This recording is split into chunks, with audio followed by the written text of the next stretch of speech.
Ciao mga tao, buongiorno! Thank you Lord sa isang bagong umaga at sa panibagong buhay na ipinahiram niya sa bawat isa sa amin at sa aming buong sambahayan. At ito na naman po tayo sa linis ng sasakyan.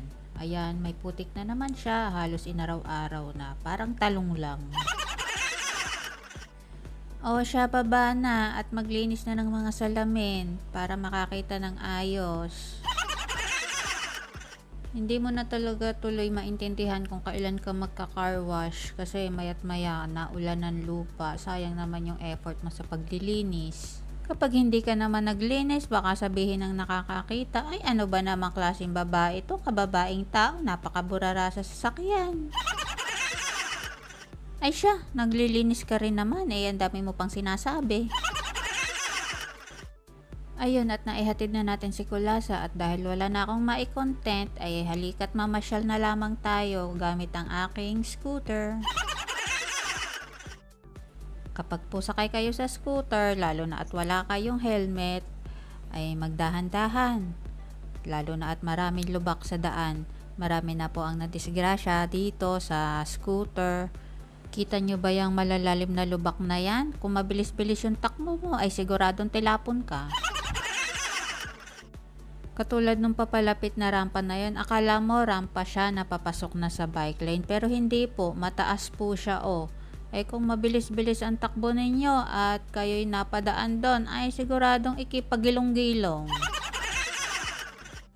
Hindi na tapos-tapos ang mga kabubungkal ng karsada dito Halos naglalagay kasi sila ng napakadaming malalaking humps dito kasi ang bibilis nga ng mga sasakyan. Ayan, nakita nyo yan, napakalapad at napakataas na hump. Tapos ito, tinataas nila yung mga bike lane para hindi napaparkingan ng mga kamote na driver. Pero kahit bungkal sila ng bungkal ng mga karsada, in fairness naman sa kanila, hindi siya nagkukos ng traffic. Kasi dito, ang dami-dami ng alternate route. Pagka nagsara yung isang karsada, surely meron silang mabubuksan na ibang karsada para dun ka dumaan. At maisingit natin ang ating Italian word of the day. Our Italian word for the day is strada. Strada means road or street.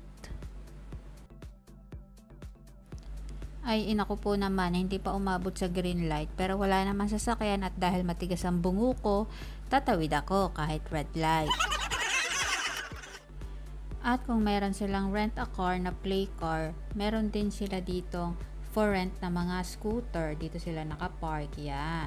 Tinanggal na yan dati kasi madaming mal-edukato na magre-rent tapos basta-basta lang kung saan iiwan, nakabagsak, nakakalat sa kalsada, tapos hindi binabalik dun sa parkingan niya. Pero dahil in demand nga siya ngayon, ayan, ibinalik din naman nila yung pagpaparent. Tara at samahan niyo akong pumunta sa Filipino store. Bale ang may-ari nito ay Filipino na pinsan namin. Bagong lipat sila dito galing dun sa mas maliit na pwesto. O diba? Ciao! Iba-vlog kita, bakit? Tada! Hello! Hi! Hello! Mabuhay!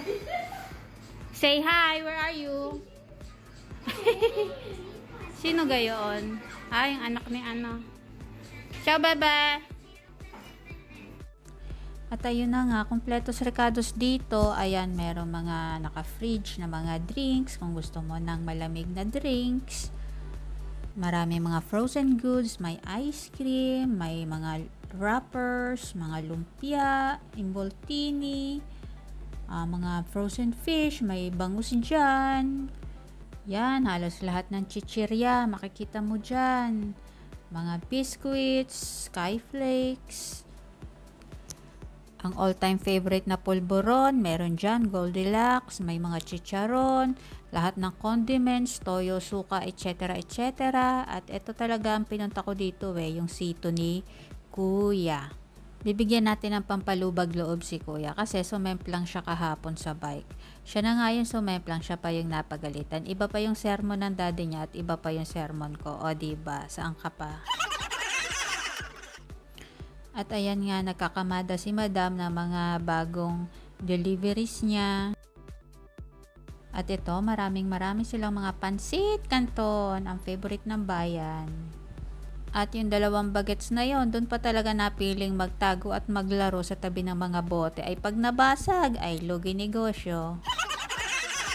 Ito at meron din silang mga fresh goods, may sayote, luya at mangga! Meron ding mga kamote. Yung kamote na minsan pagkain, minsan ikaw. O siya madam, ako'y magpapaalam na. Galingan mo sa pagkakamada dyan ha. At ako'y susundo pa ng bata. See ya! At ayun na nga, nag-teleport na ako dito kay Max. At dahil meron na tayong tripod, kaya na nating mag-inarte ng mga ganitong shots. Mabuti na lang talaga, malaki yung compartment nito ni Max. Kasya yung monopatin. O paano na lang kung hindi pala siya nagkasya? Paano ako? Mapapagod ako mag-walk. Baka mabawasan yung mga baby fats ko dito. O siya, tara na. Tama na ang kakachika. At naghihintay na si Kulasa. Kailangan na natin siyang sunduin. O, yung cellphone mo, baka maiwan. At ito na nga si Kulasa. Kung excited siyang pumasok, syempre mas excited siyang umuwi. O siya, uwi na kami ni Kulasa. Hanggang dito na lang muna. Bukas ulit. Ciao!